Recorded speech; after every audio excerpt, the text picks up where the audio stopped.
Olá pessoal, sejam muito bem-vindos. Mais um episódio do VascCast. Estou aqui com o Christian. Isso aí, pessoal, como é que vocês estão? Estamos aqui novamente, né? Outro fundo aqui comigo. A gente sabe que está chegando aí o Endo Global Vascular Symposium, né? Que vai ser nos dias 6, 7 e 8 de junho, aqui em São Paulo. É um congresso totalmente diferenciado. E eu trouxe aqui, né, eu e o Renan trouxemos hoje aqui para conversar um pouquinho sobre desordem venosa pélvica e também, né, conversar um pouquinho aqui desse congresso bem interessante que está chegando. Está aqui com a gente o Dr. Fábio Rossi. Seja muito bem-vindo novamente aqui. Bom dia a todos, né? Não sei, boa noite, boa tarde, depende da hora que o pessoal estiver escutando. Mas mais uma vez agradeço ao Christian, ao Renan do Vasco Review, né, de poder estar aqui conversando com vocês. E falar um pouquinho do Endo Global, né? Que é um projeto super bacana. É o primeiro evento que a gente vai ter aqui no Brasil. Ele vai fazer aí uma dobradinha com o Pan-Americano, que é feito no Rio de Janeiro, que é um evento particular, bem tradicional dentro da nossa especialidade. E é um grande desafio, né? Quem me convidou para participar foi o Dr. Henrico Asser, que para quem não conhece, é um cara super famoso, né? Reconhecido mundialmente, é um brasileiro, que foi já presidente da Sociedade Americana de Cirurgia Vascular, né, tem um network incrível, ele é o ele é o co-chairman do congresso, do simpósio do Dr. Frank Vitti, né, que é feito anualmente em Nova York. Então, nesse sentido, a gente vai ter oportunidade de ter a participação ativa, né, de colegas aí, chefes de serviço e muito renomados no mundo inteiro, que vão participar ativamente desse evento. O foco do evento, Christian, é intervenção, né? Intervenção e com uma pegada de tecnologia, estado da arte. Então, a gente quer saber, né, desse pessoal de fora, né, o que eles estão fazendo, se tem alguma coisa diferente do que a gente faz, né, discutindo muito guideline, comparando com os nossos guidelines, né, dos equipamentos que a gente usa aqui. Então vão ser 3 dias, né? Como você já falou, do dia 6 ao dia 8 de junho aqui em São Paulo. Nós vamos ter 3 salas que vão correr paralelamente, né? A sala vermelha, que é mais focada em artéria. Vamos ter também, falar muito sobre medicina regenerativa, né? Que está pegando fogo na nossa especialidade. Vamos falar de robótica, de inteligência artificial e também, obviamente, de doenças arteriais. Na sala azul, a gente vai falar sobre flebologia, né, moderna, com aquele toque de cosmético mesmo, né, e também muito sobre as síndromes obstrutivas venosas abdominopélvicas, o tratamento do tromboembolismo venoso, bem a fundo e falando do estado da arte dessas intervenções. E a grande novidade, o grande barato do evento é a sala verde, que a gente chama de pipeline. Não é porque eu já fui surfista, não. É porque a gente vai ter 4 mesas bancadas, né? Em que a indústria vai trazer os devices, né? O engenheiro responsável e o especialista de produto nos diversos tipos de equipamento e devices, aí, stents, né? E dispositivos.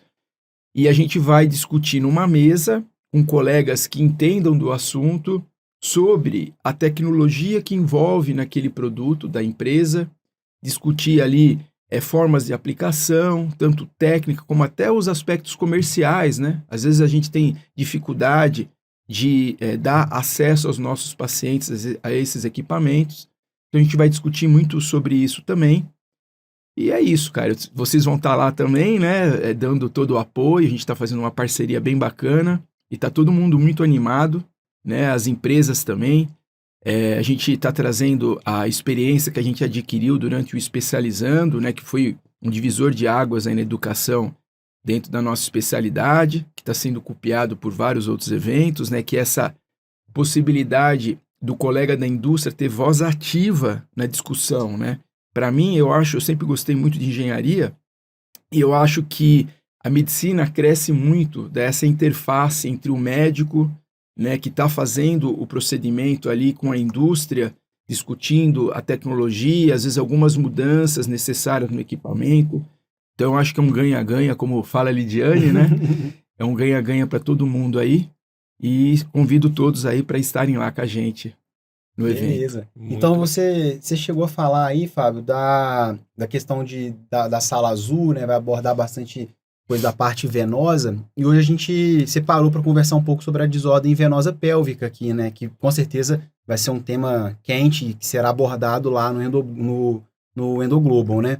E assim, como é que você explicaria o que é, né, essa desordem venosa pélvica, que é um nome, olhando assim, parece meio específico, né, uma desordem, mas o que está desorganizado aí? O que é? Perfeito. Bom, eu acho que hoje a desordem venosa pélvica é o tema muito importante na nossa especialidade, talvez seja uma que a gente esteja discutindo mais, que ainda é uma doença pouco entendida, né, mal entendida, pouco diagnosticada, e nesse sentido também ouso dizer, maltratada, né? Bom, vamos lá, por que ela ocorre, né? Ela ocorre porque existe ou uma obstrução, né, ou um refluxo nas veias responsáveis pela drenagem sanguínea do território pélvico, né, dos órgãos pélvicos, das estruturas pélvicas, né? Então a gente está falando do útero, do ovário, do intestino, da bexiga, né? E também a gente sabe que em algumas situações, principalmente naquele paciente, né, que tem recidiva de varizes em situações anatômicas não habituais, ela também pode ter origem no território pélvico. Como eu falei para vocês, é uma doença super prevalente, né? A dor, ela tem a ver com a estase venosa, que leva a uma hipertensão venosa, uma dilatação da parede do vaso, e com isso ela estimula receptores, né, nociceptivos, causa também disfunção do endotélio, causa também um processo inflamatório crônico, e tudo isso traz repercussões clínicas, obviamente.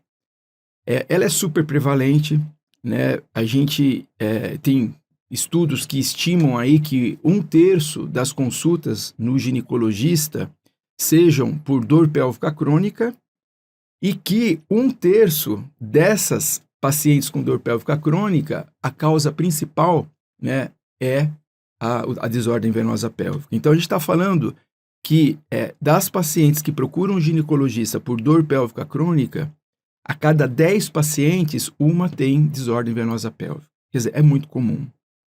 Nos Estados Unidos, Christian, o pessoal gasta lá $6 bilhões anualmente para o tratamento da dor pélvica crônica. Um outro dado super importante, 50% das laparoscopias diagnósticas nos Estados Unidos são pedidas, o motivo, né, é a dor pélvica crônica, sendo que 50%, praticamente metade desses exames feitos, o pessoal não encontra endometriose. Então, pode ser que esteja desordem venosa pélvica relacionada com isso. Então, esses são dados, né, que mostram muito bem a importância desse assunto.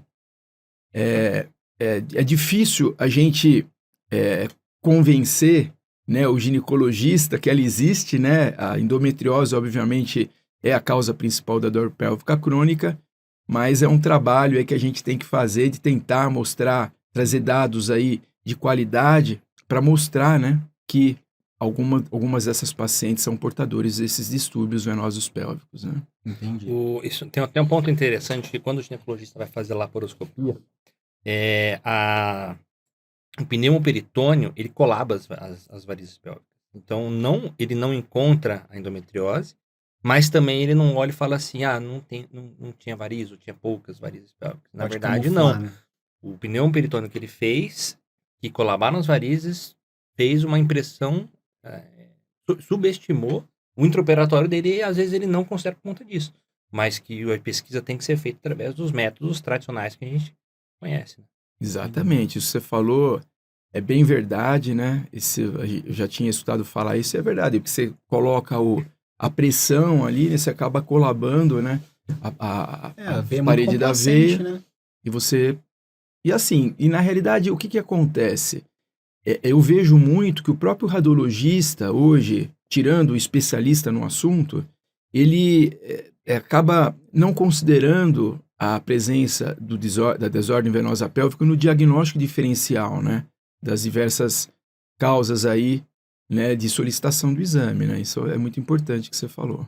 Entendi. E qual que seria a causa? Tem alguma causa, assim, específica ou é genética? O que seria o principal aí? Cristian, na realidade, a etiopatogenia ela é multifatorial, né? Ela envolve fatores genéticos, epigenéticos, né, hormonais, né? E tudo isso aí pode contribuir para que haja uma dilatação da parede da veia, que haja a válvula se torne incompetente, né? Que haja refluxo, tudo isso pode acontecer. A população, né, o paciente que é mais acometido geralmente são as multíparas, né, as pacientes que tiveram vários filhos, que por motivos laborativos têm que ficar muito tempo ou em pé ou sentado, pacientes obesas, né, pacientes que usam terapia hormonal, né, a gente sabe que os estrógenos e os progestágenos, eles causam uma vasodilatação, que piora ainda mais a situação, né.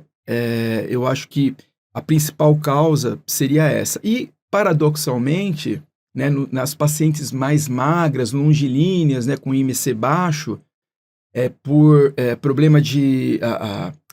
A raiz do mesentério, né, ela tem uma gordura. E quando você tem um afinamento dessa camada, o ângulo da artéria mesentérica superior, ela sai mais aguda.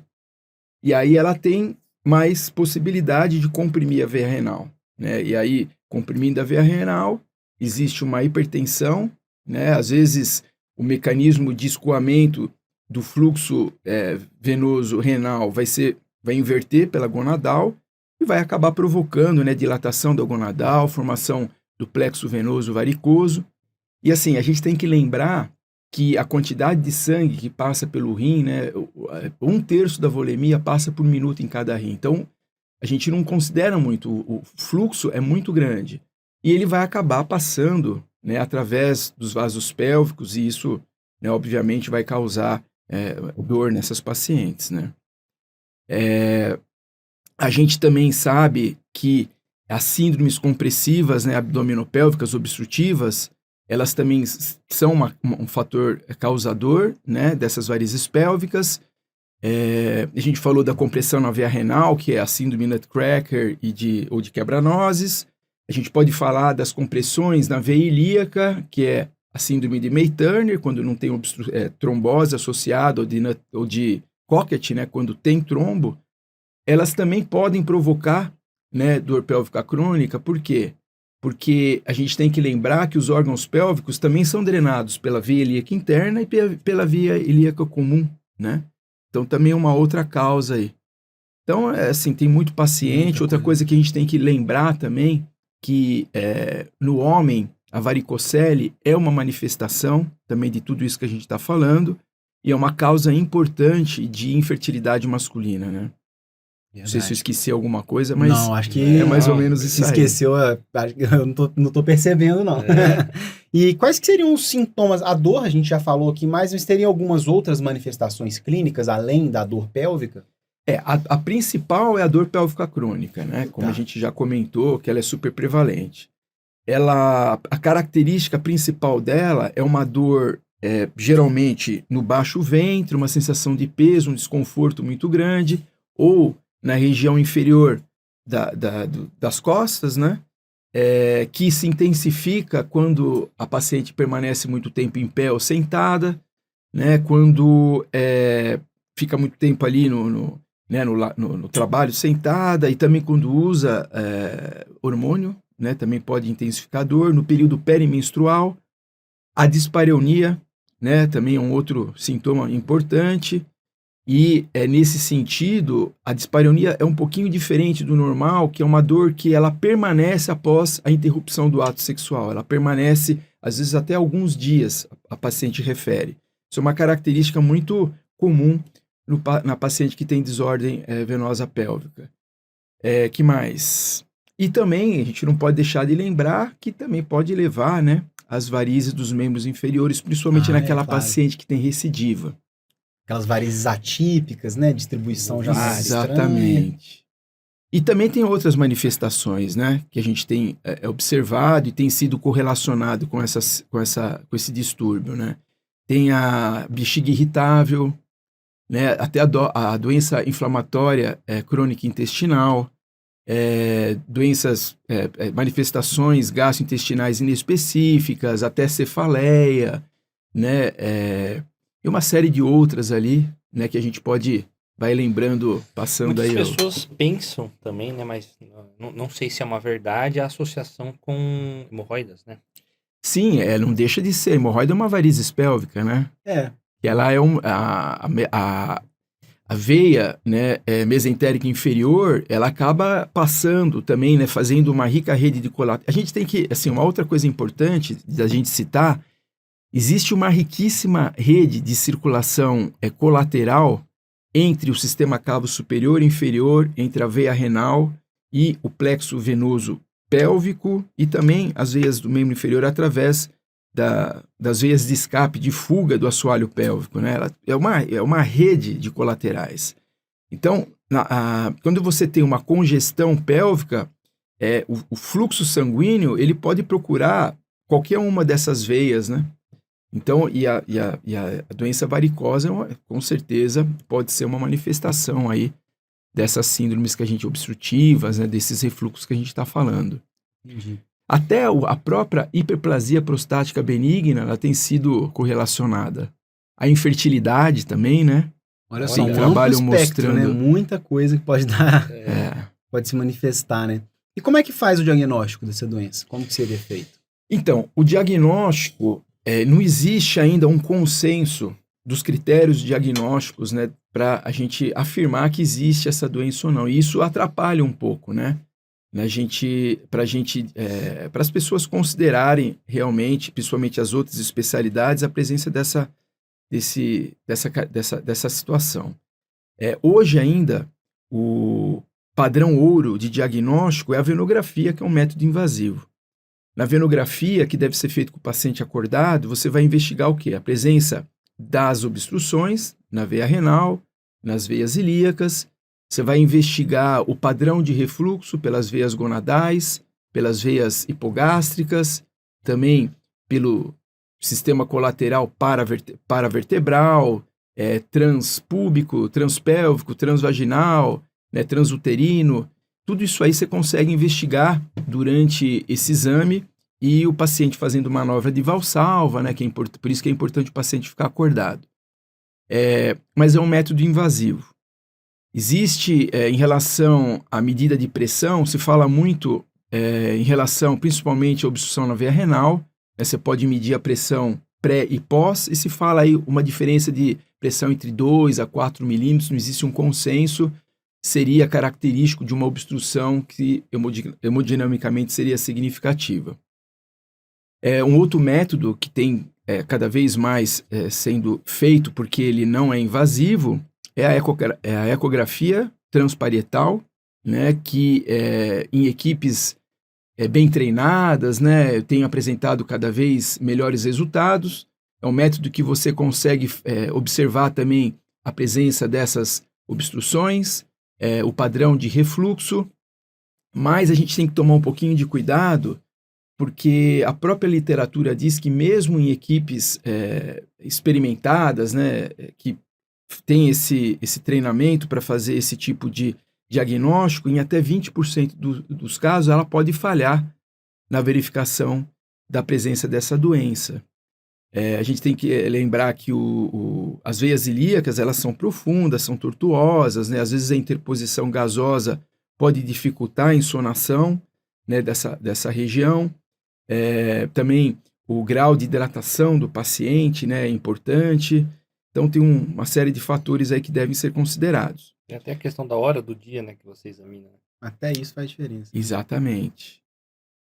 A gente tem ainda a tomografia. Eu particularmente gosto muito da tomografia. Lá no Dante Pazanese, a gente tem esse protocolo de estudo, né, de paciente com IVC avançada e doença venosa pélvica. A gente faz por protocolo, né, ecografia com Doppler, tomografia, venografia e compara com AIVOS.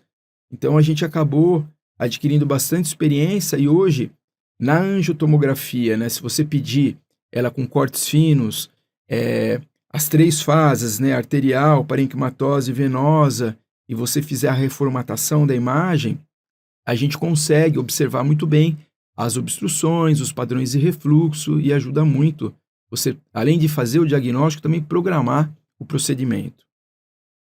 Tem também aí a venografia. A venografia, como eu falei, é muito legal para a gente estudar os padrões de refluxo, mas a gente sabe que em relação às obstruções venosas, né, como mostrou o vídeo trial e a nossa própria experiência e publicações, ela falha em determinar a presença de obstrução. A nossa casuística foi mais ou menos em 26% dos casos, né? Nesse sentido, o AIVUS é muito importante também. É uma outra ferramenta necessária para você fazer esse tratamento de uma forma adequada. O AIVUS também a gente utiliza, mas não tem nenhum estudo aí que tenha verificado realmente especificamente no distúrbio, na desordem venosa pélvica, né, o seu papel, mas eu considero uma ferramenta necessária. E tem a ressonância, né? Eu não tenho muita experiência com ressonância, eu sei que alguns grupos gostam muito da ressonância nuclear magnética, dá uma imagem boa, mas eu tenho um pouco de dificuldade, né, de fazer como a gente faz na tomografia, de poder analisar as diversas fases, né, fazer aquela correção do ângulo. Às vezes a imagem fica meio borrada, eu prefiro a tomografia. Em relação à flebografia, numa suspeita, claro que às vezes você vai progredindo e acaba chegando nela. Mas às vezes no paciente que você tem uma alta suspeição, né, a clínica é compatível, alguns exames foram compatíveis, você faz a flebografia primeiro, antes e depois indicar um tratamento, ou você já vai às vezes com o intuito, muitas vezes com o intuito já terapêutico? Olha, Renan, hoje, né, com o Doppler, né, eu acho que muito paciente a gente consegue já a partir do Doppler, quando bem feito, né, e nesse sentido a doutora Fanil, as meninas do Pelvic Team, né, tem trabalhado muito nesse sentido de fazer treinamento, né, a doutora Fanil tem uma experiência enorme, né, no diagnóstico ultrassonográfico dessas doenças, né. Então, se você tiver uma equipe bem treinada, de confiança, que você possa participar desse processo, hoje eu acho que já dá para você partir de um Doppler já e com uma venografia já guiada, né, para fazer o tratamento, né. Eu gosto, como eu falei para vocês, de tomografia. O problema é que muitos desses pacientes já vêm triado e vêm já com esse ultrassom, aí eu acho que quando você vai fazer o procedimento, nem sempre você tem a disponibilidade de todo o material que você possa necessitar, né? Não são poucos os centros que a gente tem essa. Então, eu acho que se você fizer uma tomografia antes, você também tem a possibilidade de já saber mais ou menos o que você vai fazer, o material necessário, né?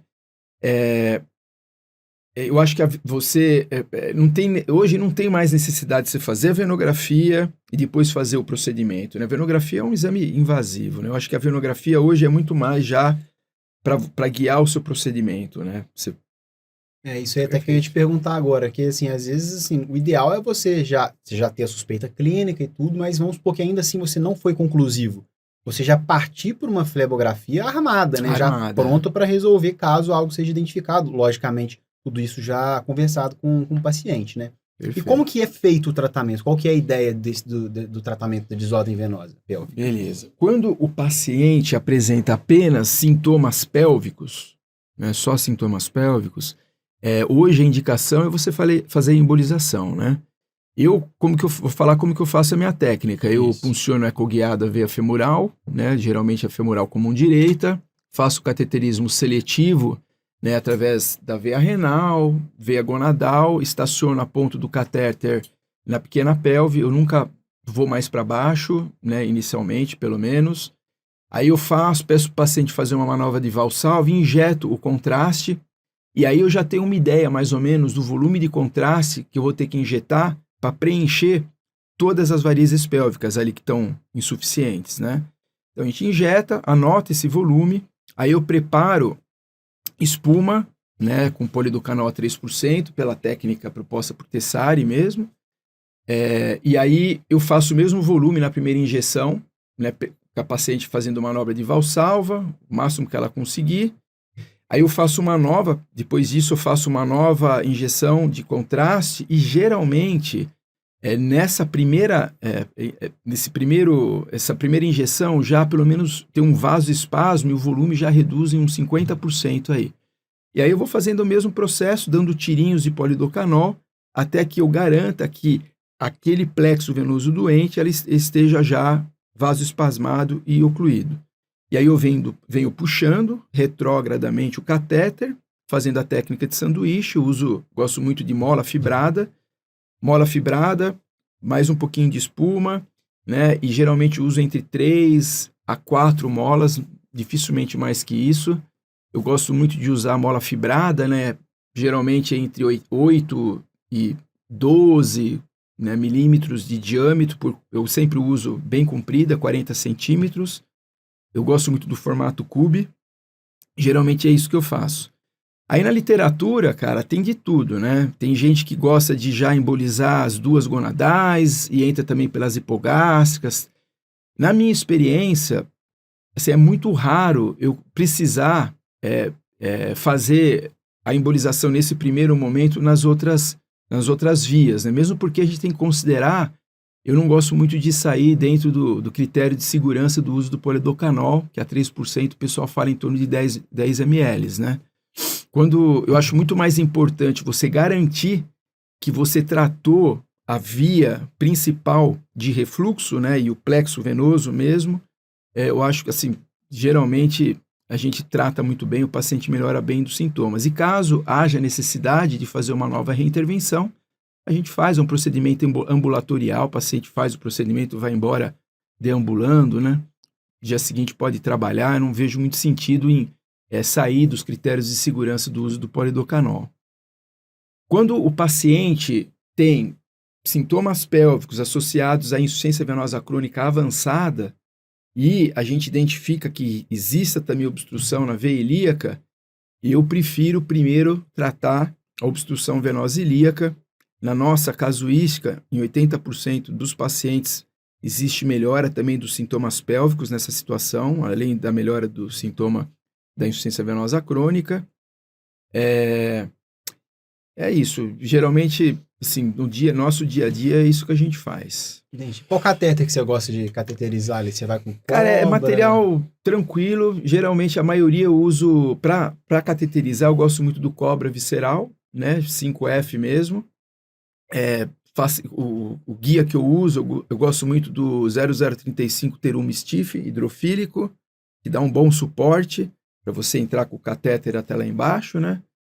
E de mola, cara, eu uso muito, né, a fibrada, né? Eu gosto da Interlock, que é uma mola também que não é muito cara. Assim, a maioria das situações a gente faz dessa forma. Uma dúvida é, quando o paciente tem varizes vulvares, né? Você tratou lá, você faz primeiro o tratamento de cima da pelve e isso automaticamente gera uma melhora dessas varizes vulvares ou depois você intervém nessas varizes vulvares? Cara, uma pergunta super legal e assim, é um tipo de procedimento bem novo, né? Uma alteração da técnica que eu tenho realizado, né? Nessa situação específica, quando tem varizes vulvares, varizes assim em territórios aí, né? Raiz de coxa, raiz na nádega, eu faço micronavegação.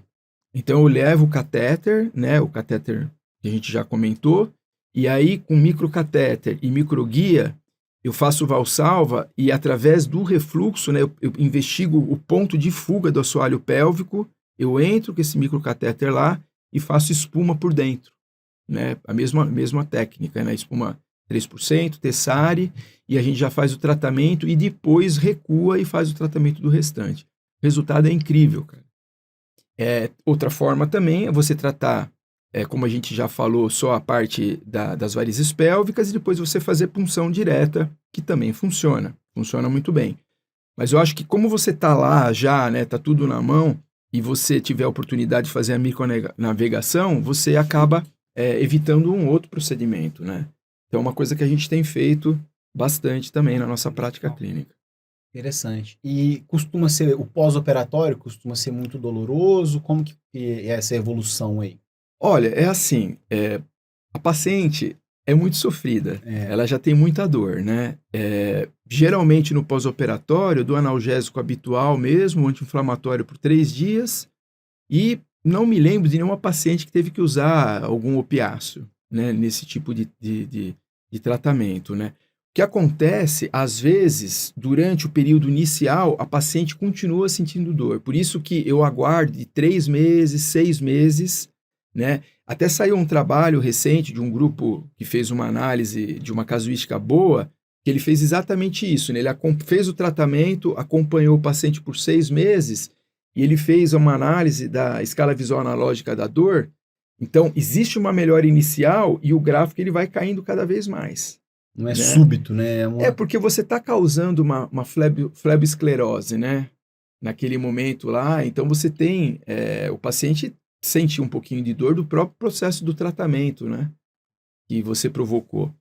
Mas, em geral, assim, com 6 meses, cara, a resposta clínica é inacreditável, muito boa, o paciente fica super feliz, é bem confortável e a gente se sente muito bem de fazer esse tratamento pelo grau de melhora da qualidade de vida que você traz para essas pacientes, né, que a maioria já passou em vários ginecologistas, vários outros colegas, né, e que não chegaram a um tratamento que tenha realmente melhorado os sintomas da paciente. Né? Não é comum, né, uma paciente procurar um vascular por conta de uma desordem por causa de dor pélvica, né? É difícil. Até chegar na gente já passou um processo mais longo, né? E assim, esse tratamento do sanduíche que você falou, eu sei que ele tem uma ótima eficácia, já está bem sedimentado mesmo, né? A questão de espuma, a mola e espuma novamente. Tem novas propostas de tratamento endovasculares, assim, mais que o pessoal tenta fazer? O que tem de novo aí? Então, tem gente que usa catéter com balão altamente complacente na ponta, né? Ele insufla e, assim, teoricamente, a hora que você injeta o produto, né, ele tem maior tempo de ação, né? Você não lava o produto tão rápido como se fosse só com a manobra de Valsalva. Tem essa técnica, tem alguns colegas que usam, em vez de espuma, ônix, né? Eu não tenho experiência nenhuma com isso. A gente lá no Dante, a gente desenvolveu um equipamento que chama eletrocoagulador, que tá para sair a Anvisa, que a gente usa, a gente faz uma termoablação, né, de varizes de membros inferiores, e a gente vai fazendo um desenho de um estudo que a gente vai ver a utilização desse eletrocoagulador, né, a segurança e eficácia também nas varizes pélvicas, no tratamento das varizes pélvicas e da varicocele. E, aliás, a varicocele, o tratamento é o mesmo, né? Então, as mesmas técnicas que a gente já passou. E a gente está bem esperançoso, porque aí você não precisa usar mola, né? Você faz a espuma e queima, né? E como a gente faz nas varizes dos membros inferiores. E assim, eu acho que é isso, cara. Outra coisa que é um pouco controverso, né? Como eu falei para vocês, se faz as duas gonadais, né? No mesmo momento. Geralmente faz só a esquerda, né? O mais comum, né? Eu só faço sempre, geralmente, eu vejo qual que é a maior responsável, né? Qual que é a mais... você já vai ter um exame prévio. Você já tem exame. E, assim, mais de 90% é a esquerda mesmo, até pela característica anatômica, né? Que todo mundo conhece já, da saída, da entrada da gonadal, que entra em ângulo reto, né? Na veia renal. Eu acho que é isso, não tem, assim... Uma outra questão é também a questão de captar esse doente, né? Esse paciente, ele vem de um ginecologista, né? Você faz esse network, como é que funciona? Você tem pessoas que te referenciam? Isso é um outro aspecto super importante. Como eu falei para vocês, ainda hoje a doença ela é mal compreendida, né? E mal diagnosticada. Só para você ter uma ideia, saiu, acho que o ano passado, o guideline norte-americano, da Sociedade Norte-Americana de Ginecologia e Obstetrícia de Dor Pélvica Crônica. E eles nem citam desordem venosa pélvica. O que para mim é um absurdo, né? É claro que a gente está falando de uma doença, a dor pélvica crônica, a maioria... né, endometriose, mioma, doença inflamatória pélvica, tem outras, né? Mas como eu citei para vocês, se 50%, né, das laparoscopias diagnósticas não se acha a causa principal, a gente tem que abrir a cabeça um pouquinho, né, e começar a pensar que no diagnóstico diferencial faz parte. Então a gente precisa fazer muito isso. né, conversar com os colegas, ter equipes multidisciplinares, porque a doença, ela tem componente inflamatório, né, a doença ela tem a ver com a sensitização central, que é um fenômeno neurobiológico, né, de potencialização da dor, que vários fatores podem influenciar, inclusive psicológicos, né, essas meninas são... Você imagine, para a mulher, a relação sexual, eu já tive paciente estava no 3º casamento porque não conseguia transar. Não consegue ter, porque dói. É uma coisa que é para ser gostosa, é uma coisa que é um sofrimento, né? Então, tudo isso gera traumas, né? Às vezes você vai falar com a paciente, principalmente quando a gente é homem, vai conversar com a mulher a respeito desse aspecto, né? É um pouco complicado, as pacientes se sentem... Então, na minha equipe, por exemplo, eu tenho psicólogo, eu tenho nutrólogo, né? Que tem a parte também da alimentação, fisioterapeuta, né? Porque tem toda a parte de fisioterapia também pélvica. Eu ia até te perguntar, desculpa até te interromper, mas essa questão da abordagem multidisciplinar, quem que entra nisso daí? Tudo isso que eu estou te falando. Se a gente fosse fazer até, a gente pode fazer um outro podcast sobre essa doença, trazer ginecologista, psicólogo, que assim, é uma doença, como a gente falou, ela tem vários aspectos, né, que estão envolvidos, né, e com isso a gente vai começar também a divulgar melhor, né, as pessoas vão começar a entender mais, passar informação para os pacientes. Hoje, a maioria dos pacientes que me procuram não é nem encaminhado para o ginecologista, é paciente que já não aguenta mais de sofrer, que vai procurar na internet, né, acha informação, fala, oh, pode ser, putz, o cara tá falando, tem tudo a ver comigo, entendeu? Entendi. Tem muito isso. Então, passar informação para o público, para paciente que tem, também é importante, né? E isso, a internet, hoje, ajuda muito a gente nesse aspecto, né? Fazer podcast como a gente está fazendo e também trazer informação de qualidade, né? Até hoje, o que a gente tem na literatura é muito séries, né? De casos não muito robustas, né? Não existe estudo randomizado, a gente está desenhando isso no Dante, a gente vai fazer um estudo que a gente vai fazer de forma cega, vai fazer a flebografia, né? A gente vai sortear ali paciente sedado, um grupo a gente vai só fazer a flebo e o outro a gente já vai tratar e um outro grupo vai analisar a resposta do procedimento. Eu sei que tem um estudo assim também que está em fase de recrutamento fora do Brasil. A gente quer trazer dados nacionais, a gente está fazendo isso. E tem que trazer dados de qualidade, né? Para convencer os colegas ginecologistas, né? Com certeza. Interessante esse estudo aí. Depois traz pra gente os resultados aí, que eu quero saber o que vai dar. Vai demorar um pouquinho, mas a gente com certeza, com certeza. Não, mas a gente vai estar aqui também. Até o resultado sair, estaremos aqui. Espero que sim. E levar pra galera. Isso aí. E, Fábio, só então, chamando mais uma vez a atenção aqui dos nossos ouvintes, né? Assuntos como esse aí, como a desordem venosa, com uma abordagem mais prática mesmo, né? Igual você acabou de falar, como você faz esse procedimento, você que já tem experiência nessa área, isso tudo vai ser conversado também lá no Endoglobal, né? Reforçando que vai ser nos dias 6 a 8 de junho, né? Aqui em São Paulo. E aí, com certeza, esse assunto estará lá, né?